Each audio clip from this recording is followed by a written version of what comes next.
Hello students, आज की class में हम स्टार्ट करेंगे थर्ड लॉ ऑफ मोशन। ये बहुत ही फेमस लॉ है जो आप लोगों ने बहुत बार सुना होगा। ठीक है, हर एक मैंने ज़्यादातर बच्चों के मुंह से सुना हुआ है इस लॉ के बारे में, तो उन्हें पता है, स्टेटमेंट पता है, बट एग्जैक्टली क्या होता है क्या नहीं होता है उसके बारे में बहुत ही नेगेटिव नॉलेज है। So what is this third law? Every action has equal and opposite reaction. बिल्कुल सही है, बट इसमें ना कुछ बातों का ध्यान रखना ज़रूरी है। थर्ड लॉ को एक्शन रिएक्शन पेयर लॉ भी कहा जाता है, क्योंकि इसमें हमेशा एक एक्शन और एक रिएक्शन का पेयर बनता है, और पेयर हमेशा सिमिलर क्वांटिटी सेम क्वांटिटी का होता है। कुछ इंपॉर्टेंट पॉइंट, एक्शन और रिएक्शन जो होता है वो हमेशा अलग अलग बॉडी पे लगता है, एक बॉडी पे नहीं लगता है।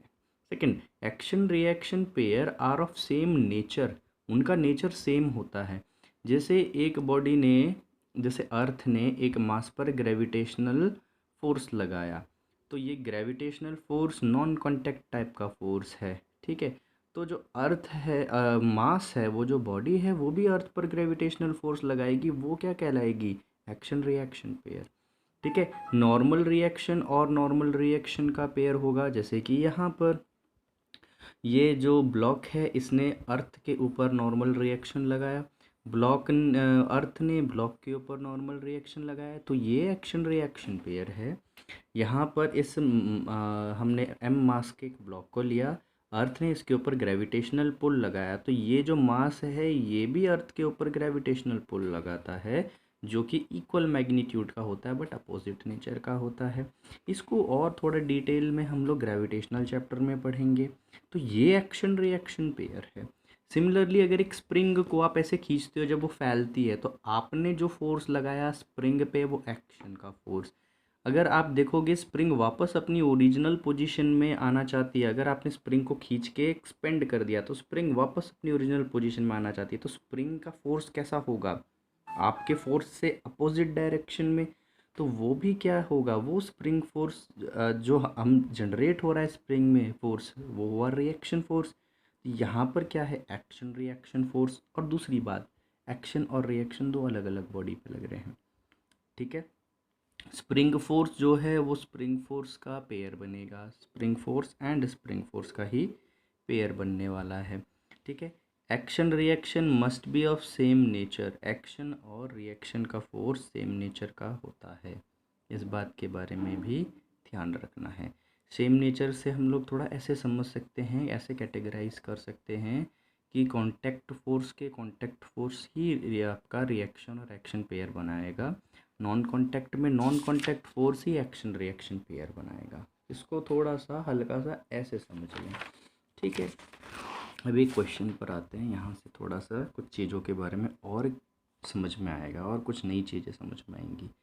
जैसे ना थर्ड लॉ के ऊपर जो न्यूमेरिकल बनता है वो ऐसा बनता है कि एक रस्सी है। ठीक है, अब हम लोग जब भी रस्सी के बारे में कुछ इन्फॉर्मेशन नहीं दे रहे तो इसका मतलब वो मासलेस है, मतलब उस रस्सी पर ग्रेविटी कोई फोर्स नहीं लगा रही और वो ऐसे लटक रही है। इस रस्सी पर एक मंकी चढ़ना चाह रहा है ऊपर की तरफ, तो किस मैक्सिमम फोर्स से ऊपर चढ़े कि रस्सी ना टूटे, और उसके लिए एक इन्फॉर्मेशन दी है कि रस्सी मैक्सिमम इतना टेंशन बियर कर सकती है। तो जैसे ही अगर ये इस पे ऊपर चढ़े भी ना तो लटकेगा ही, लटकते ही रस्सी में क्या है? एक स्ट्रेचनेस आ जाएगी। जैसे रस्सी खींचेगी उसमें टेंशन का फोर्स जनरेट होगा, क्योंकि आपकी बॉडी का जो मास है उसकी वजह से इसमें फोर्स जनरेट हुआ। ठीक है, अब ये रस्सी कहीं मूव नहीं कर रही वर्टिकल प्लेन में, इसका मतलब कोई एक ऐसा फोर्स तो होगा जो इस फोर्स को बैलेंस कर रहा है। आप ये समझिए, अभी सिर्फ बंदर लटका हुआ है, ऊपर नहीं जा रहा। अगर वो सिर्फ लटका हुआ है तो ज़रा समझ के देखिए, बंदर ने रस्सी को पकड़ा हुआ है, ठीक है, और इस बंदर पे लगने वाले सारे फोर्सेस को चेक करते हैं। सबसे पहली बात, बंदर का मास m है तो उस पर ग्रेविटेशनल फोर्स mg लगेगा। सेकंड, बंदर के लिए ये जो रस्सी है ये भी एक्सटर्नल ऑब्जेक्ट है, रस्सी को पकड़ के वो लटका हुआ है तो रस्सी में खिंचाव आया, जैसे ही रस्सी किसी दूसरी बॉडी के कांटेक्ट में आती है वहाँ पर क्या लग जाता है? टेंशन का फोर्स। जैसे इसमें स्ट्रेचनेस आई, टेंशन का फोर्स। ठीक है, दूसरे बॉडी के कांटेक्ट में आए और स्ट्रेच हो थोड़ी सी, उसमें खिंचाव आए तो यहाँ पर टेंशन का फोर्स, तो अगर देखें सिर्फ मंकी के एफबीडी को, तो मंकी पे ये 2 फोर्स लग रहे होंगे। अगर ये रुका हुआ है, लटका हुआ है, तो एक्सेलरेशन 0, और अगर ये मूव कर रहा है तो एक्सेलरेशन होगा। अगर ऊपर जा रहा है तो एक्सेलरेशन ए। इतनी बात समझ में आई? ठीक है, अब इसको थोड़ा सा थर्ड लॉ से रिलेट कराता हूँ। ये तो मैंने ऐसे समझाया। अब ये जो मंकी है, ऊपर चढ़ने के लिए ये रस्सी के ऊपर फोर्स लगाएगा अपने हैंड से, एक डाउनवर्ड डायरेक्शन में, ऐसे डाउनवर्ड डायरेक्शन में पुल करेगा। तो रस्सी जो है आपका एक्शन हुआ रस्सी पे, स्ट्रिंग पर, ठीक है, ये है एक्शन। तो रस्सी इस बंदर को ऊपर खींचेगी, वो होगा इसका रिएक्शन। ठीक है, अब जो ये बंदर है अपने फोर्स के कारण मूव नहीं कर सकता, उसका फोर्स है डाउनवर्ड डायरेक्शन में, उसके कारण वो मूव नहीं कर सकता। कोई भी ऑब्जेक्ट अपने फोर्स के कारण मूव नहीं कर सकता, वो मूव करता है एक्सटर्नल फोर्स। तो एक्सटर्नल की बात करें तो इस बंदर के लिए एक्सटर्नल चीज़ें रस्सी भी है। तो रस्सी जो इस बंदर पे फोर्स लगाएगी वो कौन सी डायरेक्शन में है? अपवर्ड। ठीक है, तो रस्सी का फोर्स होगा अपवर्ड। रस्सी में कौन सा फोर्स आ रहा है? टेंशन का। तो ये इसे ऊपर की तरफ खींचेगा। अब ये टेंशन मैक्सिमम इतना हो सकता है, मतलब अगर ये बंदर इतना ज़्यादा फोर्स लगा दे, ठीक है, तो यहाँ पर जो पर्सन का फोर्स है और ये जो टेंशन का फोर्स है, ये क्या है? एक्शन रिएक्शन पेयर बन रहे हैं। ठीक है, यहाँ पर ये आपके एक्शन रिएक्शन फोर्स है। सेम नेचर में मैंने बताया है, बेसिकली कांटेक्ट और नॉन कांटेक्ट को देख के चलें। ठीक है, स्प्रिंग के केस में भी आपका एक्शन रिएक्शन जो फोर्स बनता है वो आपका स्प्रिंग फोर्स और इंसमैन का फोर्स हो सकता है, लेकिन ये दोनों मैग्नीट्यूड वाइज बराबर होंगे। जैसे ये देखो स्प्रिंग है, इसे एक पर्सन ने यहाँ से पकड़ के खींचा तो स्प्रिंग खींचेगी।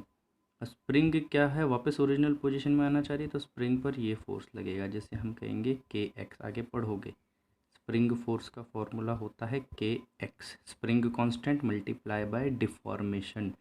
ठीक है, डिस्प्लेसमेंट, स्प्रिंग में कितना इलोंगेशन हुआ है या फिर कॉन्ट्रैक्शन हुआ है, ये अप्लाइड फोर्स, ये दोनों बराबर होंगे। ठीक है, तो यहाँ पर अगर बात करें तो action reaction pair, action is force और reaction is tension acting on two different bodies equal in magnitude.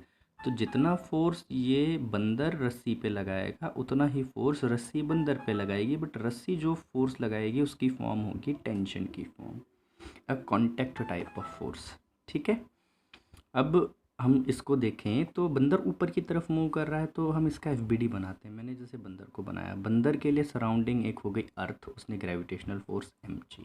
बंदर के लिए एक सराउंडिंग हो गई, मतलब उसके आसपास की चीज़ जो उस पर फोर्स लगा रही है वो हो गई रस्सी। रस्सी ने फोर्स लगाया टेंशन का, अपवर्ड होता है। ठीक है, यहाँ पर बंदर से contact, away from the point of contact. ठीक है, away from point of contact from other body, other body बंदर है और ऊपर की तरफ मूवमेंट करना चाह रहा है, तो एक्सेलरेशन की डायरेक्शन के फोर्स को हम पॉजिटिव ले लिए, तो टी ये पॉजिटिव, ये अपोजिट वाला नेगेटिव, यही लगाया है हमने। Net force in Y direction is equal to mass into acceleration in Y direction. तो tension minus M G is equal to M ए।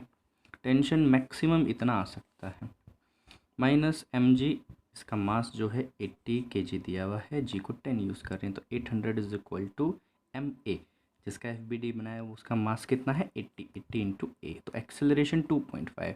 इतनी एक्सेलरेशन से अगर वो मूव कर रहा है, जब तक तो रस्सी नहीं टूटेगी। अगर इससे हल्का सा भी एक्सेलरेशन ज़्यादा हुआ तो रस्सी टूट जाएगी, क्योंकि वो इतना ही मैक्सिमम टेंशन का फोर्स बियर कर सकती है। ठीक है, ऐसे और भी बहुत सारे क्वेश्चन आपको मिल जाते हैं जिनमें थोड़ी बहुत वैल्यूज़ चेंज होंगी। ठीक है, ये थर्ड लॉ के ऊपर इस तरह के क्वेश्चन आते हैं। हाँ, इसमें कई बार यूँ भी आ जाते हैं कि एक साथ 2 बंदर लटके हुए हैं।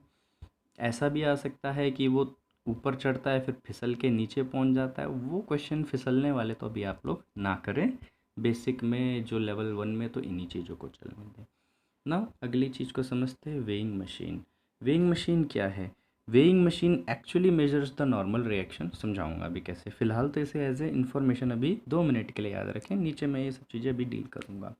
Weighing machine always measure the force with which person press the machine. अब यहाँ पर मैंने एक्सप्लेनेशन दिया ऊपर वाली चीज़ का कि वेइंग मशीन नॉर्मल रिएक्शन को ही मेजर करके हमें दिखाती है जो रीडिंग दे रही है, और वो एक्चुअली में मेजर क्या कर रही है कि वो नॉर्मल रिएक्शन जिससे पर्सन उसे प्रेस कर रहा है। ज़रा समझना इसे, ये समझ लीजिए कि ये एक वेइंग मशीन है,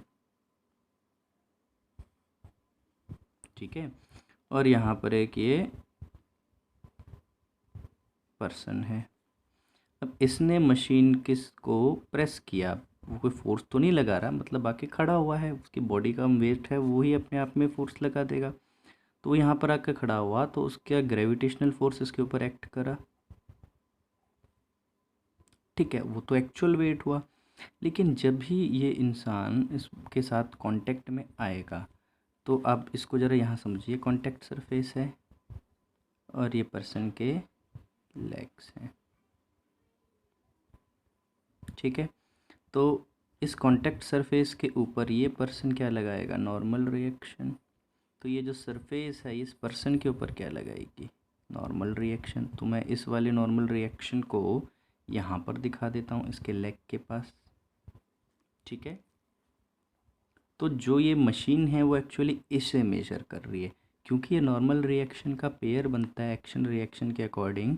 तो ये नॉर्मल रिएक्शन जिससे जो नॉर्मल रिएक्शन पर्सन ने मशीन को दिया वही नॉर्मल रिएक्शन मशीन पर्सन को देगी। तो ये मेजर इसको कर रही है, हमेशा ये इसी को करती है। कि आप कभी फील भी करना कि आप मशीन पे खड़े होकर अपने पैरों से थोड़ा सा फोर्स लगाने की कोशिश करते हो तो रीडिंग की सुई है ना थोड़ी सी आगे बढ़ती है। तो आप अपनी बॉडी का वेट थोड़ी बदल रहे हो।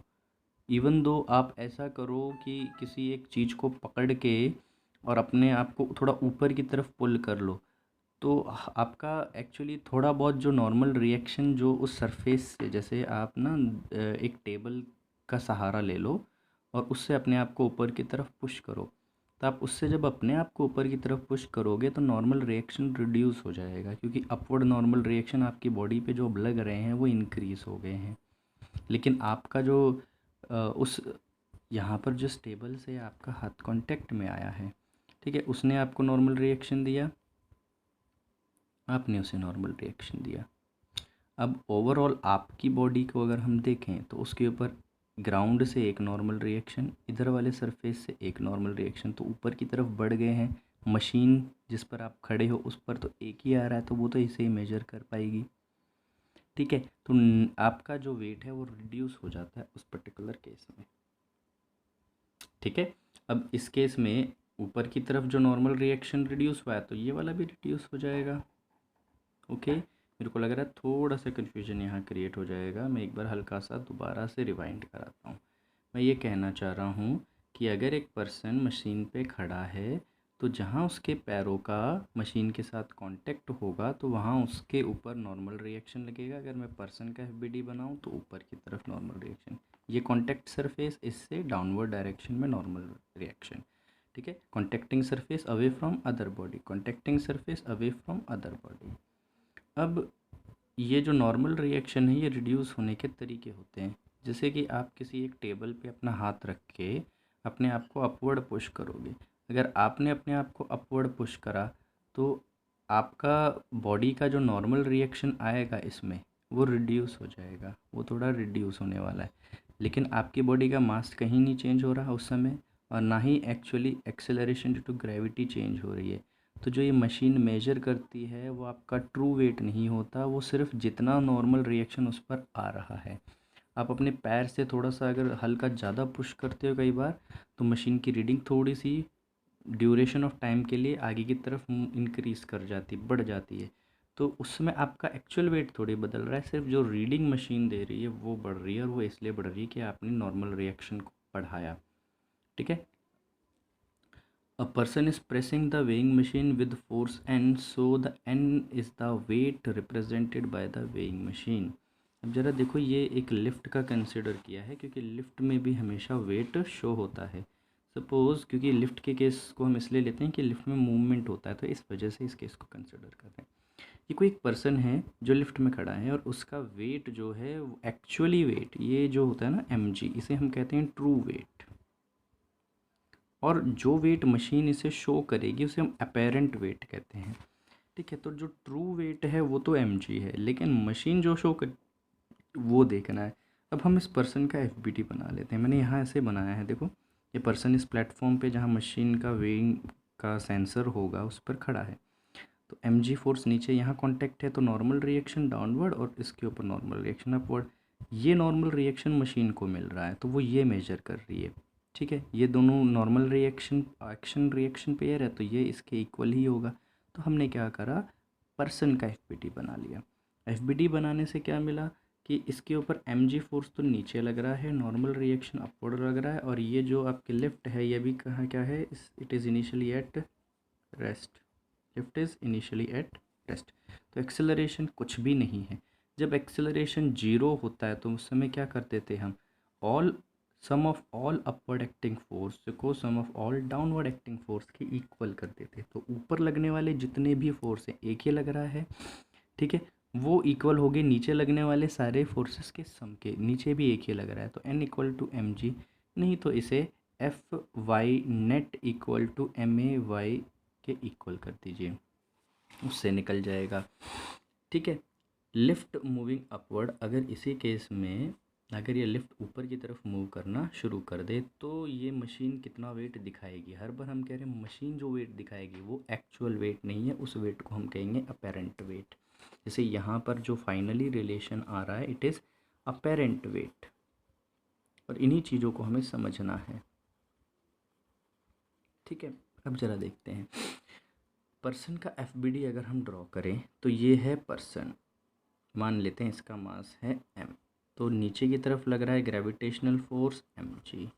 जिस ग्राउंड सरफेस है लिफ्ट का जो फ्लोर है वो उसके ऊपर नॉर्मल रिएक्शन लगाएगा n, और ये ऊपर मूव कर रहा है तो एक्सेलरेशन a। अगर हम इसके ऊपर देखिए सिर्फ सारे फोर्स y डायरेक्शन में हैं तो एफ नेट इन y डायरेक्शन ma y लिख सकते हैं। तो नेट फोर्स एक्सेलरेशन की डायरेक्शन के फोर्स को पॉजिटिव ले लिया तो ये पॉजिटिव, सिंप्लिसिटी के लिए ये चीज़ कर रहे हैं। आप चाहे तो बेसिक फॉर्म में चल सकते हैं, ठीक है, जो हम लोगों ने वेक्टर के टाइम पे पढ़ा हुआ है। ये थोड़ा सा कुछ चीज़ों को सिंप्लीफाई कर देता है, कुछ स्टेप रिड्यूस कर देता है। तो एक्सेलरेशन की डायरेक्शन को अगर आपने पॉजिटिव लिया तो एन पॉजिटिव, ये नेगेटिव, तो नेट फोर्स निकल जाएगा। ये नेट फोर्स को इक्वल किया जाता है जिसका हमने मास एफ बनाया है मल्टीप्लाई बाय एक्सेलरेशन। एफ बनाया एम मास का, मास m इंटू एक्सेलरेशन, तो n जो आया M A plus M G. तो जरा थोड़ा इसको समझिए, ये तो है ट्रू वेट, जो ये अपेरेंट वेट आ रहा है, जो ये अपेरेंट वेट आ रहा है ये इक्वल है M A plus M G. True weight में एम ए ऐड हो रहा है तो ट्रू वेट जितना भी होगा उसमें वेट कुछ ऐड हो गया, मतलब वेट क्या हो रहा है, इंक्रीज। इस समय इस पर्सन को इसका वेट क्या लगेगा, इंक्रीज होता हुआ। तो लिफ्ट ऊपर की तरफ जाएगी तो वेट इसको इंक्रीज होता हुआ महसूस होगा। अब देखते हैं यहाँ पर when lift is moving downward, तो अगेन इस पर्सन को अगर हम m माने तो इसके ऊपर एक ग्रेविटेशनल फोर्स हमेशा लगेगा डाउनवर्ड डायरेक्शन में। अपवर्ड डायरेक्शन में नॉर्मल रिएक्शन जो कि ये फ्लोर देने वाला है क्योंकि हम सिर्फ पर्सन का एफ बना रहे हैं, और लिफ्ट मूव कर रही है डाउनवर्ड डायरेक्शन में। तो क्योंकि ये सब कुछ वाई डायरेक्शन में हो रहा है तो हम एक बार इस पर हमारा सेकंड लॉ के लगाए, जो कि second law when mass is constant. Mass constant है तो ये अगेन मैं ये बार बार कई बार कह चुका हूँ, सेकंड लॉ ये नहीं है, ये सेकंड लॉ का स्पेशल केस है। सेकंड लॉस तो delta P upon delta T है, ऑब्जेक्टिव क्वेश्चन में आ जाता है कई बार। It is a special case of second law when mass remains constant, तो it is not at all a second law, second law statement नहीं है। थोड़ा क्लैरिफाई करना, अगर उसमें special case when mass is constant जब सही है, ठीक है। तो F net Y equal to M A Y, तो नेट फोर्स देखिए अब एक्सेलरेशन डाउनवर्ड है इस केस में तो ये वाला फोर्स पॉजिटिव ले लेते हैं और ये क्या हो जाएगा नेगेटिव। तो M G positive N negative equals to जिसका हमने एफ बनाया mass into acceleration, mass into acceleration. तो यहाँ देखिए एन इक्वल्स टू दिस, देखिए apparent weight is equal to true weight, उसमें से कुछ माइनस हो रहा है तो इस ये पर्सन जो लिफ्ट में नीचे आ रही होगी लिफ्ट ए एक्सेलरेशन से, उस समय इसका वेट रिड्यूस्ड फील होगा, थोड़ा उसका वेट कम दिखाएगी मशीन। अब समझिए केस फोर्थ को, यहाँ से कुछ चीज़ें आपकी वेटलेसनेस की क्रिएट होंगी। मान लो ये लिफ्ट जो है इसकी रस्सी टूट जाती है किसी एक्सीडेंट की वजह से, तो ये लिफ्ट नीचे की तरफ फॉल करेगी, इसे कहते हैं फ्री फॉल। ये अपने आप नीचे की तरफ अर्थ की तरफ जाएगी। फ्री फॉल मतलब जब कभी भी कोई एक ऑब्जेक्ट सिर्फ ग्रेविटेशनल फोर्स के इन्फ्लुएंस में मूव कर रहा हो तो उसे हम फ्री फॉल कहते हैं।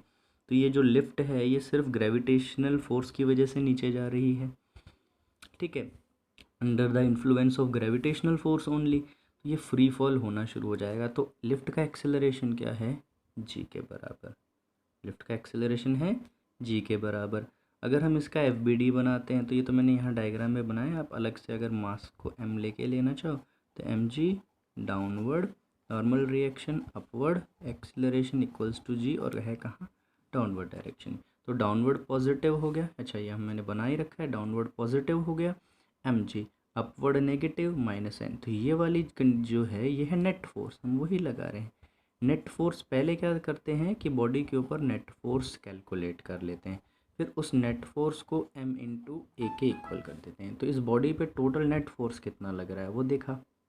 तो नीचे वाले फोर्स को पॉजिटिव लिया क्योंकि एक्सेलरेशन डाउनवर्ड है, अपवर्ड नेगेटिव लिया, इक्वल्स टू m इंटू ए, ठीक है। यहाँ से हम n जो है वो आपका पेरेंट वेट है, तो n की वैल्यू कैलकुलेट करते हैं तो आएगी एम जी माइनस एम है। लेकिन इस केस में g किसके बराबर है, ए किसके बराबर है, g के। तो इधर पे हमने a की जगह g पुट करा तो n जीरो है, मतलब ये मशीन जो है वो जीरो वेट दिखाएगी। आपका वेट जीरो नहीं हुआ है, ये वेट हर बार जो नॉर्मल रिएक्शन जो मशीन शो कर रही है ये आपका अपेरेंट वेट है। अपेरेंट मतलब जैसा आपको मशीन दिखा रही है वो एक्चुअल वेट ट्रू वेट नहीं है। This is the condition of weightlessness. अब इसे कहते हैं वेटलेसनेस। आपको ऐसा महसूस होगा कि आपका वेट नहीं है। हमें वेट महसूस कब होता है, जब हमें कोई एक सरफेस जो है नॉर्मल रिएक्शन देता है, ठीक है। जैसे आप एक छोटे से एग्जांपल को समझिए, कुछ जैसे जाइंट व्हील होते हैं या फिर ऐसे बड़े बड़े जो झूले होते हैं जिसमें कोई भी ऑब्जेक्ट जो है बहुत हाइट पर आके ऑल ऑफ सडन ऐसे फॉल करे, ऊपर से ऐसे करके एकदम से सडनली फॉल करे। ऐसे बड़े बड़े से पोल होते हैं कई ऐसे जिनमें ऊपर जाके झूला ऐसे जाता है और फिर ग्रेविटी में एकदम से फॉल करता है, ठीक है। या फिर वो एक नाव वाला झूला होता है या जाइंट व्हील होता है। इनमें जब डाउनवर्ड मूवमेंट आ रहा होता है ना, तो आप देखना आपके पेट की तरफ कुछ अजीब सा फील होने लग जाता है। पर इवन दो हमें अगर उस वाले झूले में आप गए होंगे जिसमें ये एकदम सडनली नीचे ऐसे ड्रॉप होता है अचानक से, एक बड़ा सा पोल टाइप का होगा, एक सर्कुलर हॉलो सिलेंडर, उसके चारों तरफ एक रिंग होगी, उसमें सीट लगी हुई होंगी।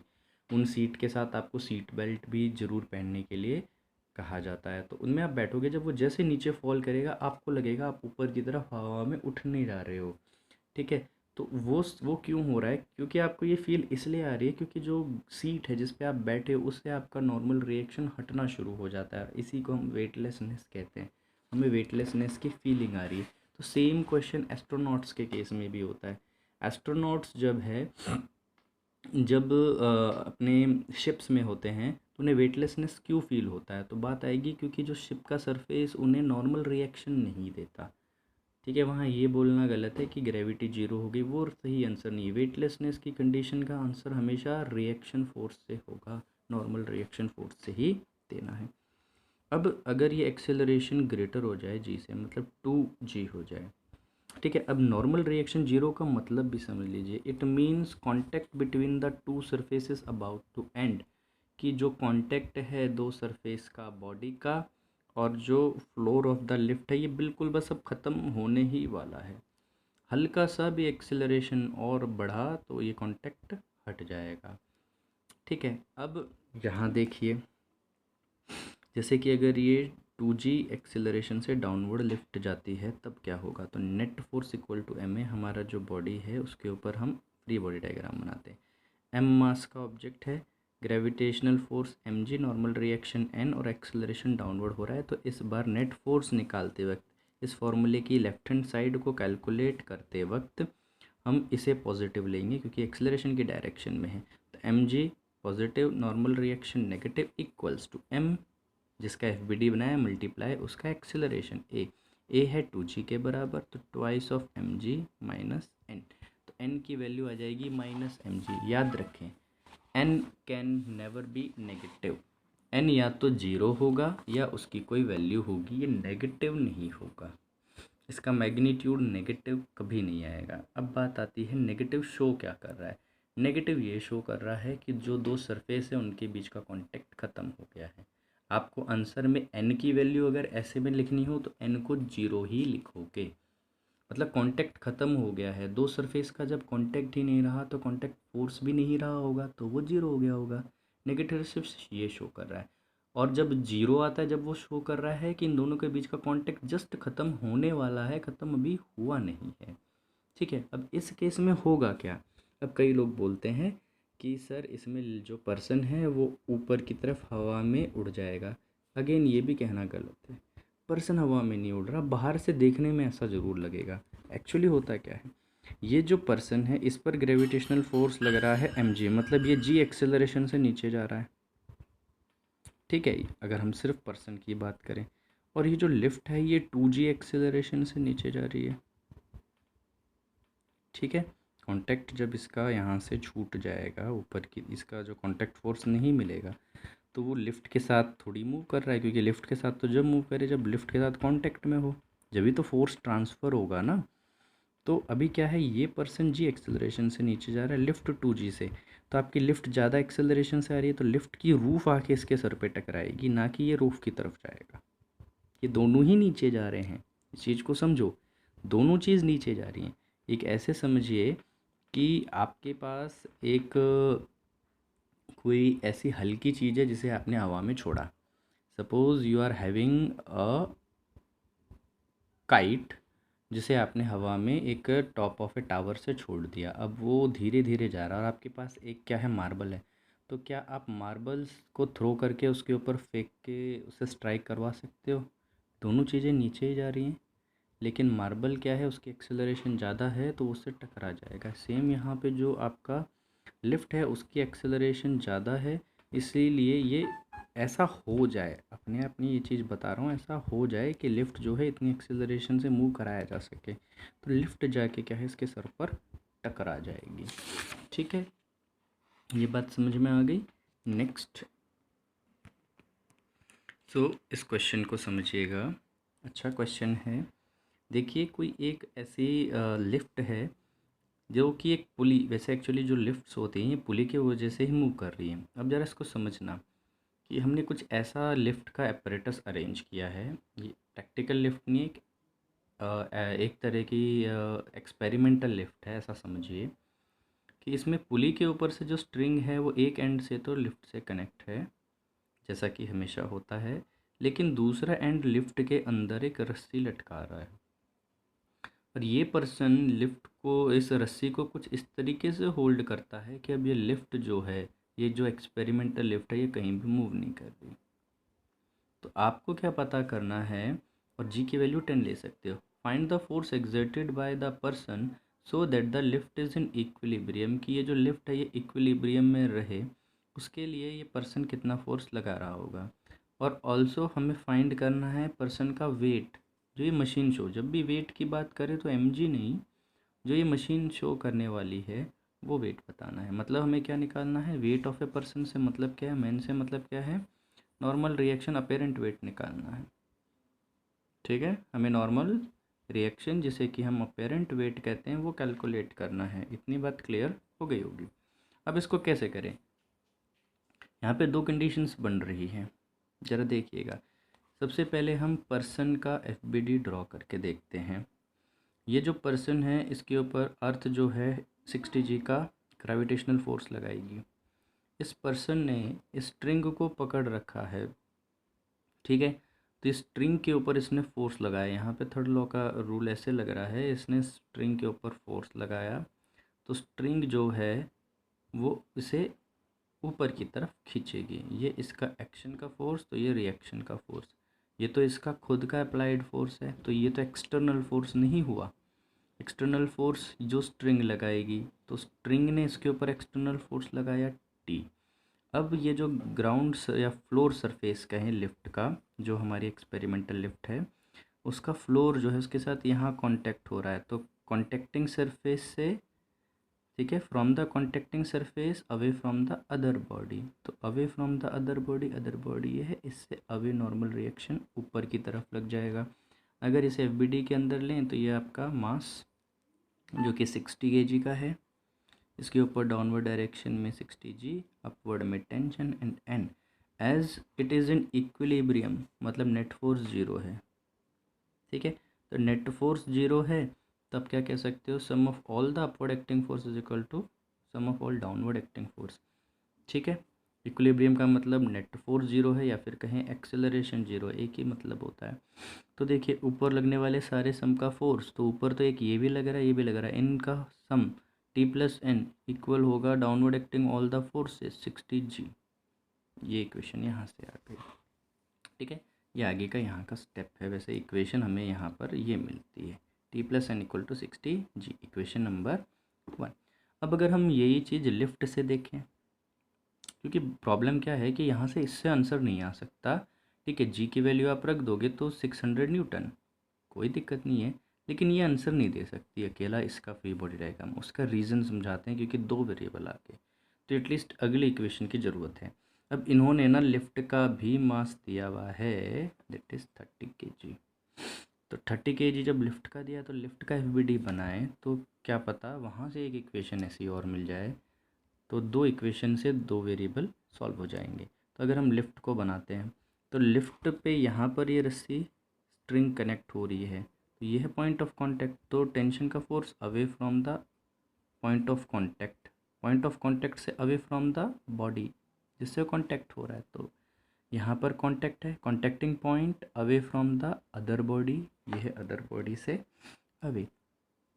सेकंड, इस पर्सन की वजह से जब इसके ऊपर नॉर्मल रिएक्शन लगा तो एक्शन रिएक्शन पेयर था ना, नॉर्मल रिएक्शन अपवर्ड, तो इसके ऊपर भी आएगा नॉर्मल रिएक्शन डाउनवर्ड, ये नॉर्मल रिएक्शन वही वाला। और क्योंकि इसका खुद का मास है लिफ्ट का 30 kg का, तो जो ग्रेविटेशनल फोर्स है वो 30G का आ जाएगा। अगर इसके अकॉर्डिंग कहें, again here also system is in equilibrium, question में कहा हुआ है, तो नेट फोर्स क्या है, ज़ीरो है। तो नेट फोर्स को ज़ीरो करके लिख दीजिए, या फिर हम ये कह दें कि जितने ऊपर की तरफ, नेट फोर्स ज़ीरो कब होता है, जब फोर्स बैलेंस हो जाते हैं। तो जितने फोर्स ऊपर की तरफ लग रहे हैं वो नीचे की तरफ लगेंगे, तभी तो बैलेंस होगा। तो sum of all the upward acting force, तो सम तो क्या करें, एक ही है, ऊपर लगने वाला एक फोर्स, वो इक्वल होगा नीचे लगने वाले सारे फोर्सेस के सम के बराबर। तो नीचे दो लग रहे हैं, इनका फोर्स कितना हो गया 30G+N, तो T-30G, आप चाहे तो इसे जी की वैल्यू रख दीजिए। दो इक्वेशन दो वेरिएबल सॉल्व करने पड़ेंगे, इसीलिए इसको यहाँ पर पुट करके सॉल्व किया। ठीक है, आपने इन दो इक्वेशन को लिखा, ये मैथ्स में पढ़ते होंगे, इसे एलिमिनेशन मेथड कहते हैं। एन पॉजिटिव एन नेगेटिव है, ये दो इक्वेशन को ऐड कर दीजिए, कट जाएगा 2G। हम इक्वेशन 1 इक्वेशन 2 को ऐड कर रहे हैं, तो T+T क्या हो गया जी, 30G + 60G 90G। तो T की वैल्यू 45G, जी की वैल्यू रख दीजिए 10, आपका 450 न्यूटन आ जाएगा। अगर आपको ये मेथड नहीं आता तो आप क्या करो, सब आपने अगर ये मेथड नहीं समझा हुआ है तो यहाँ से किसी एक की वैल्यू निकालो और यहाँ पुट कर दीजिए इस इक्वेशन में, सब्स्टिट्यूशन मेथड कहा जाता है। ठीक है, उससे भी आंसर आ जाएगा।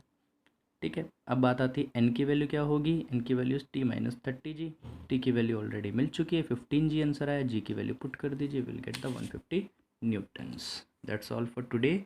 अगला हम लोग पढ़ेंगे कंजर्वेशन ऑफ मोमेंटम के टॉपिक को।